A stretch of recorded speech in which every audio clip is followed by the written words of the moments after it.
Tonight we have as a guest in the studio a man of whom Time magazine once wrote, "He is Hercules struggling through the 12 labours. He is Jason chasing the golden fleece. He is Galahad, Cyrano, D'Artagnan.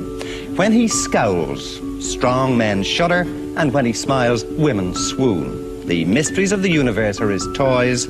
He rattles the thunder, and he looses the lightning." There's no man in the world, I think, whose name is more synonymous with sport today. He says he's the greatest, and maybe he is. I'm certainly not going to argue with him about that. And he says he's the prettiest. Ladies and gentlemen, will you welcome, please, Muhammad Ali. Muhammad Ali, as we've said earlier, is the most written about human being, the most written about human being who has ever lived. He's a magnificent young man. Nobody else has aroused so much passion during the decade of the 60s. He's a fighter who leads with his principles and follows them up with a devastating combination of wisdom, courage, and warmth. And that's just unbeatable. He's our brother, and we love him. Brother Muhammad Ali.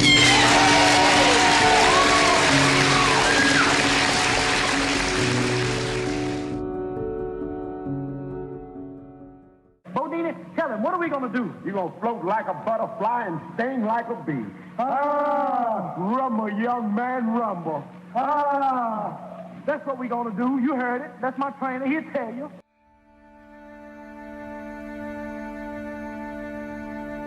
He was kind of a skinny-like kid. The first fight I put him in, he weighed 89 pounds. Muhammad Ali was 12 years old. 1953, we went to this festival at the big Columbia Gym on 4th Street.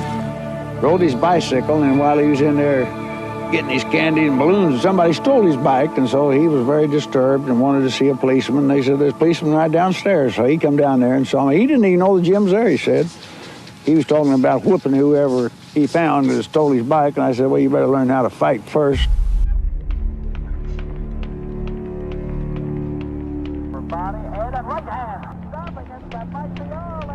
Not my name no more. Officially Muhammad Ali now. Muhammad Ali. Right. By the end of 1963, I will be the youngest heavyweight champion in history.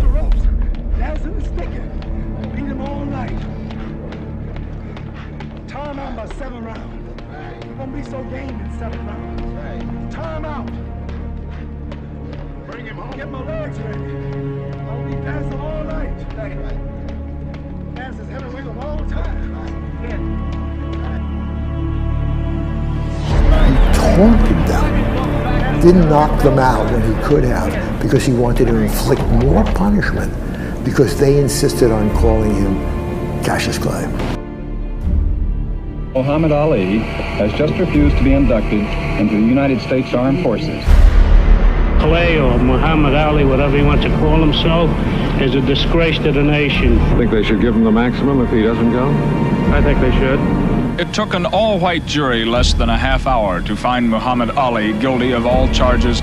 He was sentenced by federal judge Ingraham to 5 years in prison and was fined $10,000. Well, shoot this for what? How am I gonna shoot them?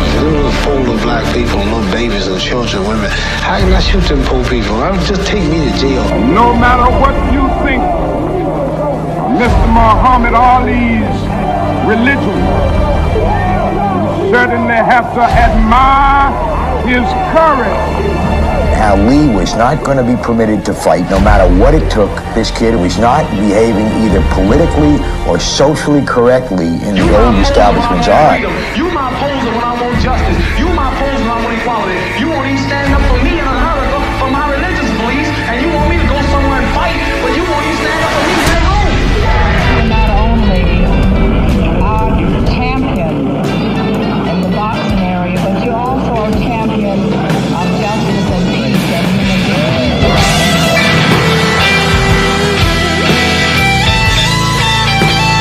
Do you know your daddy's the baddest man in the world? Do you know your daddy can put all the men in the whole world?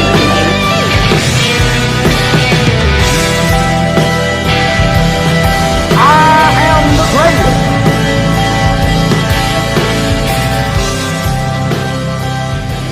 Boxing is just to introduce introduced me to the struggle. Like when I speak, I draw people in the States to draw my people, to teach them various things which will give them dignity, pride, and self-help, and go for self, help the ghetto, and help the dope, prostitution problem, the juveniles, and I use my image to help or do all I can to stop a lot of trouble among our own people fighting and killing each other.